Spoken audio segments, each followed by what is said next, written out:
Muy buenos días. Lo he dicho en otra ocasión y creo y lo sostengo.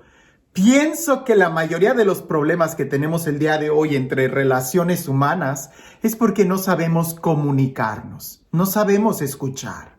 Inmediatamente nos creamos nuestros prejuicios y hacemos acusaciones y juicios en contra de nuestros hermanos sin antes escuchar bien. A los discípulos les pasaba lo mismo con Jesús.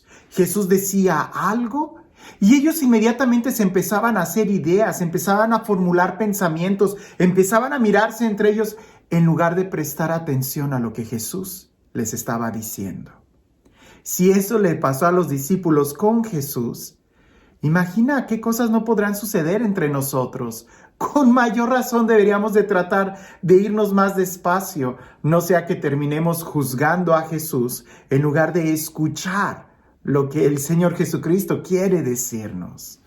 Leamos el Evangelio y seguramente que al meditarlo le prestamos atención y si lo escuchamos, Él nos va a hablar. Porque el problema no es que Él no hable, el problema es que muchas veces nosotros no queremos escucharlo. Dice así: en aquel tiempo, cuando los discípulos iban con Jesús en la barca, se dieron cuenta de que se les había olvidado llevar pan. Solo tenían uno. Jesús les hizo esta advertencia: fíjense bien y cuídense de la levadura de los fariseos y de la de Herodes. Entonces ellos comentaban entre sí: es que no tenemos panes. Dándose cuenta de ello, Jesús les dijo: ¿por qué están comentando que no trajeron panes? ¿Todavía no entienden ni acaban de comprender? ¿Tan embotada está su mente? ¿Para qué tienen ustedes ojos si no ven y oídos si no oyen? ¿No recuerdan cuántos canastos de sobra recogieron cuando repartí 5 panes entre 5,000 hombres? Ellos le contestaron: 12. Y añadió: ¿y cuántos canastos de sobras recogieron cuando repartí 7 panes entre 4,000? Le respondieron: 7. Entonces él dijo: ¿y todavía no acaban de comprender? Una simple advertencia que Jesús les dijo: cuídense de la levadura de los fariseos y de Herodes. Y ellos inmediatamente empiezan a hacer sus conjeturas. Detente, no te adelantes, no pienses más, no trates de justificar o de poner palabras o pensamientos en la otra persona. En tal caso, lo más sensato es preguntarle: ¿a qué te refieres cuando dijiste eso? Me ha pasado a mí muchas veces y seguramente a otros les ha pasado conmigo, que piensan muchas cosas o pienso que lo dijo por esto, y cuando después le pregunto: a ver, explícame esto, me doy cuenta que yo había entendido mal o que muchas veces no se expresaron bien, pero no quiere decir que lo que escuché era lo que querían decir. Suena un trabalenguas. Te lo pongo de esta forma: yo soy responsable de lo que yo digo, no de lo que tú entiendes. Suena muy agresivo, pero es la realidad. E incluso si lo digo mal, más bien pregúntame: ¿qué fue lo que quisiste decir? Pensemos en este ejemplo de los discípulos con Jesús, porque siempre es mucho más fácil analizar un caso ajeno al nuestro para poder aprender y poder aplicarlo en nuestra vida. Los discípulos están en el barco y ellos traían sus propias limitaciones. Limitaciones tan claras que se les había olvidado traer pan. Solo había uno. Pero eso a Jesús no le importa. Jesús podía multiplicar el pan. Lo que Jesús les dice es una enseñanza muy profunda. Cuídense de la levadura de los fariseos y de Herodes. Y este lenguaje de levadura de los fariseos y de Herodes va mucho más allá que pensar que los fariseos tienen una compañía de Rexall y que Herodes se dedica a vender pan. Por supuesto que no.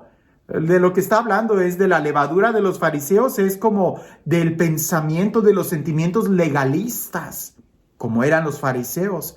que a veces ese pensamiento o ese sentimiento cuadrado y rígido entra a nuestra mente y entra de una manera tan sutil que se va haciendo grande como la levadura. O el pensamiento, la levadura de Herodes, que pudiera simbolizar la del hedonismo, la del placer, que tú dices, ay, no pasa nada, ahorita nada más esto, como por ahí dicen, una canita al aire, y ya después tienes un gran problema. Es que estos dos extremos, la de el legalismo, a veces entra como algo bueno y ya cuando no te das cuenta ya estás todo cuadrado por dentro, todo inflexible, todo rígido y no le das la oportunidad al Espíritu Santo de ser creativo. O también puede ser el otro extremo, que nos gusta tanto el sensacionalismo, el sentimiento, que entra a nosotros la levadura de Herodes, del hedonismo, del placer. Y parece que entra como algo bueno, pues sí, Dios nos hizo de esta manera para que sintamos. Cuando ya menos te das cuenta, estás todo lleno de sentimientos, todo dramático y todo herido y lastimado. ¿Son estos los únicos dos extremos que existen? No, el otro extremo también lo tenían los discípulos. Pues ante la advertencia de Jesús, ellos empiezan a pensar en el materialismo. En la levadura que ellos traían, ser materialistas quizás, es que lo dice porque nada más traemos un pan. Jesús no está hablando de cosas materiales. Ese también puede ser otro extremo. Por supuesto, tenemos que tener el balance y pareciese que en el balance está la virtud, en el equilibrio está la virtud, en la justicia está la virtud. El tener todo en balance. Jesús los regaña. Él les dice, bueno, que ustedes no estuvieron presentes en la multiplicación de los panes. ¿Cuántos había? ¿Cuántos comieron? ¿Cuánto sobró? ¿Tan embotada está su mente?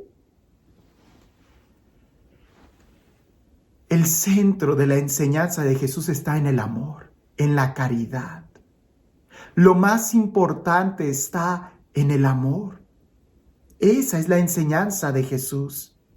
Y el amor puesto en práctica, que hay que tratar de entender, comprender, ser solidario con el hermano. Y cuando yo vaya a hablar con amor, cuando hable con el hermano.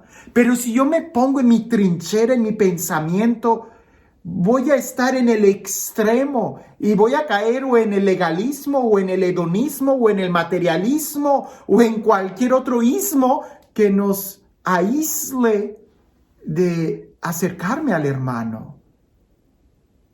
Jesús está con nosotros y nos ha hablado del amor. ¿Será que nuestra mente está tan embotada que terminamos yéndonos a un extremo en lugar de entender la enseñanza de amar al prójimo así como Él nos ha amado?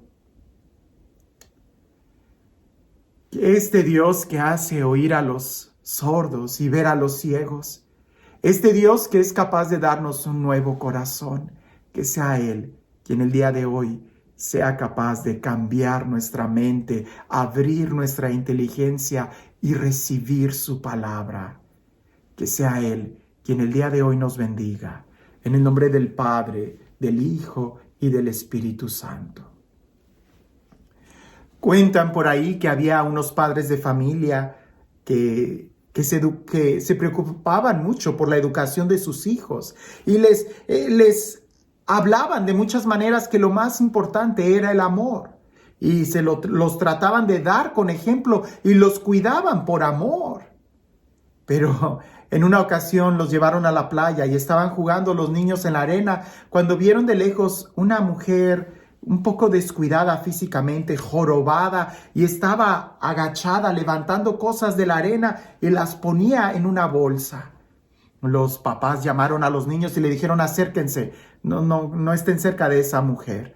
La mujer, cuando pasó muy cerquita de los niños, los miró, les sonrió, los papás cubrieron a sus niños y la mujer anciana siguió caminando toda jorobada, recogiendo cosas de la arena y poniéndola en una bolsa que ella llevaba.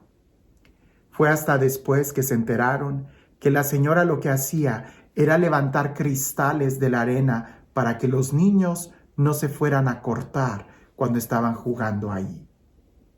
¿Cuál era la enseñanza del amor?